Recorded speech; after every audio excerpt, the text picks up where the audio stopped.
With more than 95 million photographs uploaded every single day to Instagram, making your content stand out can feel damn near impossible, and it shouldn't. So today I'm going to show you 3 advanced photo editing techniques that will allow you to set your content apart from the crowd while also getting the recognition you deserve online. Let's get started.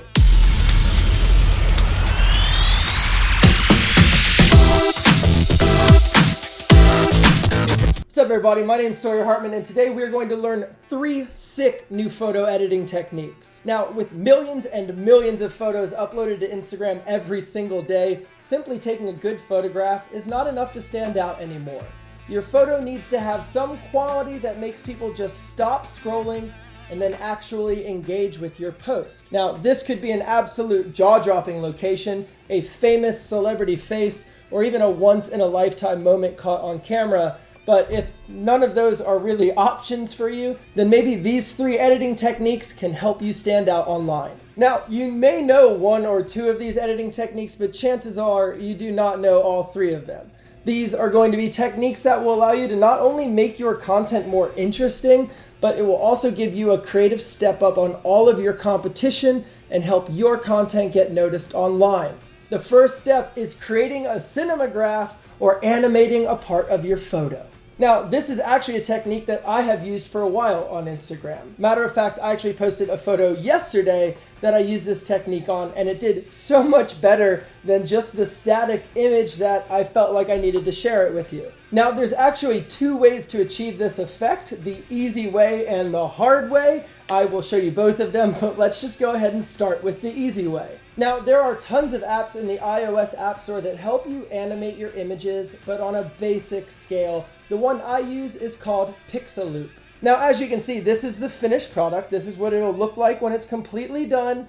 And this is what the image looked like originally. Now we're just going to completely start over. You see, if I hit play, nothing happens. The objective of actually animating your photograph is not to turn it just straight into a video. What you want to do is get some part of your photograph moving with motion while the rest of it stays frozen. This gives your viewer a feeling of, is it a photo or is it a video or how did they do that? And that is going to be very, very good. Now for this example, we're going to click animate. And what we see here is we have some options that come up on the bottom. So the first thing we're going to do is click the path button on the bottom. Then with our finger, we're just going to draw directions of where we actually think the water would be moving, the direction it would be moving. Notice how I'm mimicking the ocean, and then I'm going to actually mimic the barrel of a wave, how the wave will actually barrel itself. So now that I've roughly drawn the direction I think the water should be moving, let's click play and see what happens. Well, the water is working perfectly, but look what's happening to our subject. She is shrinking, swooshing, mushing, and just, it doesn't work. Well, that is where step 2 comes in. As you see, there's a button on the bottom called anchor. Let's click that. Now, with our anchor button, we are going to anchor what we do not want to move. I will do her body, her chest, her legs, even her feet, anything that I do not want to be bent and warped by this motion. I might even do a little bit of water, honestly, around her body, just to create a little bit of a safety zone. And then just like that, let's hit play. Looks like the wave is moving, the water on the top's moving, even the sand on the bottom is moving, but our subject is not. So we can just export just like that. We are completely done. This is the final product, and this is what we started with. That took a grand total of about 35 seconds. No matter which method you use to accomplish this effect, your audience will be extremely intrigued. They may even ask themselves, is this a photo or is this a video? How did you do this? How can they do this? And that, my friends, is the point. They have now stopped scrolling and are actually engaging with your post. Mission accomplished. Moving on. Second technique is drawing or writing on your images. Now, this is actually one of the coolest techniques I've seen come up recently in the Instagram community by far, and I actually use it all the time myself in my own posts. Now, drawing or writing on your images not only adds a level of creativity and individuality, but it also can be an incredible way to give more information to what's happening in your photograph. Now, to accomplish this method, you can use a variety of different programs, but for me, I always choose my iPad Pro because it has an incredible stylus and an incredibly powerful app called Procreate. Once you open your image, just select a brush and begin drawing. You can add text to tell about what's going on in your image, framing guides like you were cropping or reframing, or even just doodle on your image and around your subject. A little pro tip here is to wrap your drawing around your actual subject to get a really cool immersive effect. You can actually do this by drawing around your subject and then just erasing the parts that should fall behind your subject, and all of a sudden the drawing is a part of your photograph. Actually, another awesome technique I use is to use my Film Frames app and export multiple photos into one film frame. Then I take that image back into Procreate and start the drawing process all over again. This actually allows my images to look like real film contact sheets, or like a roll of film with instructions written on them.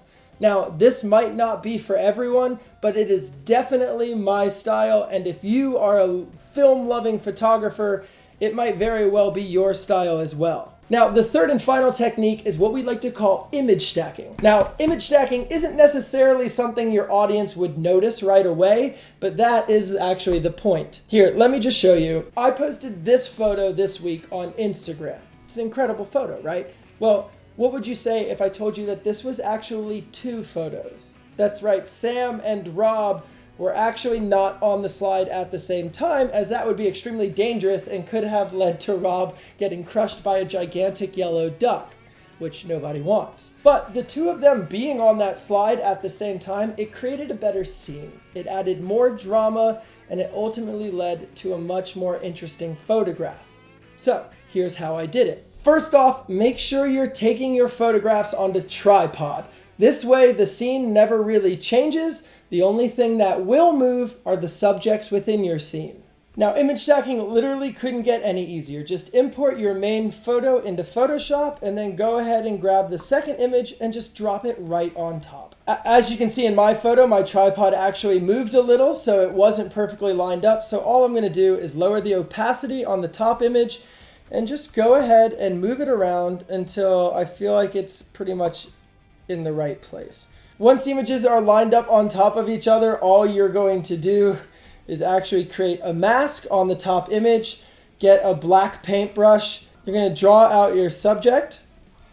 You're going to paint out your subject on that black paintbrush. And then you're going to hit Command I over the mask to invert it. All you're going to do now is go in and start trying to actually match the images color-wise. And if you see any mistakes like here with the duck and the water, see how the images don't line up perfectly, just go back up to that first image, switch your marker from black to white, and you can just paint back in whatever you want. And there you have it. It's literally that easy. Now, this technique can be used for so many different purposes. Replacing the sky, duplicating yourself in a photograph, or even creating HDR photographs of sunset by stacking 3 different exposures. You can start to see where having the knowledge of this technique can greatly help you no matter what you're choosing to use it with in the future. Image stacking is huge. But for me, these are the 3 biggest techniques that have allowed me to find my lane on Instagram. All of these big creators are using all of these tricks. Actually, they are using a lot more than just this, but I can teach you those later if you want to. The important thing is please don't ever feel weird for manipulating your image to try to make them more interesting. Everyone online is doing it. The objective, though, is to do it so well that no one can tell. And other than that, I am interested to find out what tips and techniques you use to stand out on Instagram. Please make sure to leave all of them down below in the comments for everyone to enjoy. And also, if you have any techniques that you've seen but aren't quite sure how to actually do, describe them to me in the comments below and I'll probably make a video teaching you how to do them. But other than that, I want to thank you guys for watching, and if you'd like to download my Film Frames app for free, the link will be in the top line of the description. It's a story and post creator. I really think you'll like it. It's like Unfold, but on steroids. But other than that, I hope you guys had an incredible day, and don't forget to take your camera with you today. It does not do a whole lot of good sitting at home, and you never know when you're going to find that perfect photograph. Anyway, I love you guys a ton. Please consider subscribing for a brand new film and photography related video every single Sunday.